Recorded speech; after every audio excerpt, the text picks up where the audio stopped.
Сәлем баршаңызға, менің каналыма қош келдіңіздер. Бүгін сіздермен ақылы мастер-класста үйренген қуырылған тұшпараның дайындалу жолын көрсететін боламын. Өте қатпарлы, қытырлақ, ауызда еритіндей болып шығады.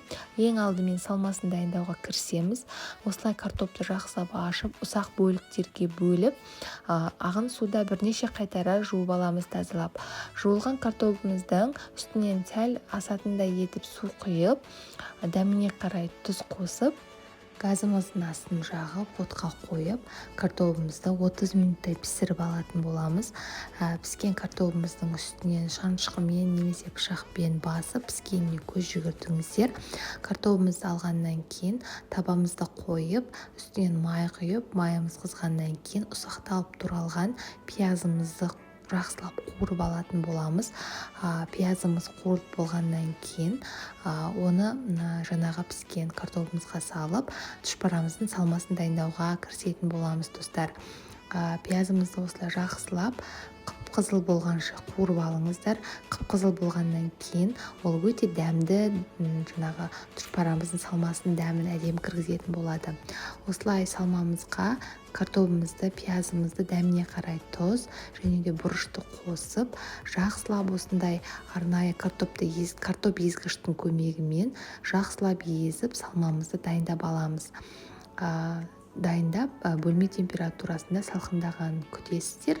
Содан кейін барып тұшпарамызды түюге кірісетін боламыз. Салмамыз дайын болғаннан кейін енді қамырын илеуге кірісетін боламыз. Ұнымыздың үстінен бір жұмыртқа, ертілген майымызды және де қайнап тұрған суымызды құйып, қамырымызды осындай арнайы лопаточканың көмегімен араластырып аламыз. Бірден қолмен илемеңіздер, қолдарыңыз күйіп қалуы мүмкін. Осылай ақырындап қамырымыз біріккенше араластырып, ары қарай қолымыздың көмегімен қамырымызды жақсылап илеп аламыз. Қамырымыз иленгеннен кейін өте жұмсақ, әдемі қамыр шығатын болады. Иленген қамырымызды арнайы целлофанға немесе пищевой пленкаға орап, бөлме температурасында 15-20 минутқа қалдырып қоямыз. 15-20 минут өткеннен кейін барып, қамырымызды жақсылап жаюға кірісетін боламыз. Ең алдымен қолымыздың көмегімен осылай қамырымыздың үстінен жақсылап басып аламыз. Оқтаумен сразу жаймаймыз.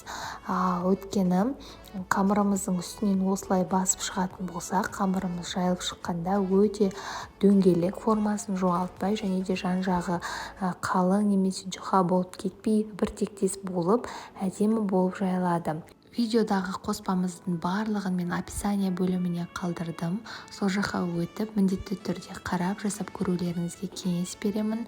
Осылай қамырымызды ақырындап жайлап жаямыз да, жақсылап үлкен болғанша қолымыздың көмегімен жақсылап жайып аламыз. Осылай үлкен болып жайылғаннан кейін жұп-жұқа қылып қамырымызды тура мантының немесе пельменнің кесу тәсілімен жақсылап видеодағыдай кесіп аласыздар. Кесілген тұшпараларымыздың барлығын тура мантының формасымен бірдей етіп кессеңіздер, тұшпараларыңыз піскен кезде өте әдемі болып пісетін болады. Бұдан қатты кішкентай, бұдан үлкен етіп жібермеңіздер. Міндетті түрде сол мантының формасымен бірдей болатын болса, тұшпараларыңыз идеальный формада шығатын болады. Дәл осылай видеодағыдай кесіп аламыз. Кесілген тұшпараларымызды бірін үстіне бірін қойып, жақсылап орналастырып аламыз. Барлығын кесіп болғаннан кейін барып, тұшпарамыздың ішіне салмасын салып, түюге кірісетін боламыз.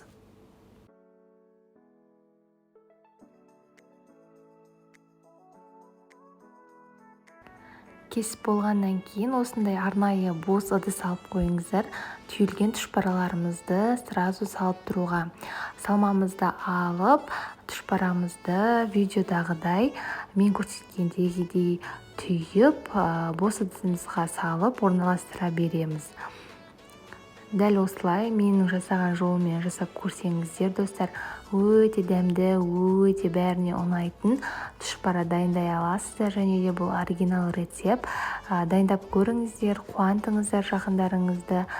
Осылай барлығын түйіп болғаннан кейін майымызды қыздырып тұшпараларымызды қуыруға кірісетін боламыз. Қызып тұрған майымыздың үстінен осылай салып, екі бетін ауыстырып, жақсылап қуырып аламыз барлығын. Менің әдіс тәсіліммен жасайтын болсаңыздар, өте дәмді тұшпара дайындай аласыздар. Сіздер де үйреніп алып, кәсіпке айналдырсаңыздар қуанамын. Сіздермен бірге болған Айпана. Назарларыңызға рахмет. Менің каналыма тіркеліп, пікір қалдырып, қоңыраушаны басып, алда шығатын видеоларымды күтіңіздер.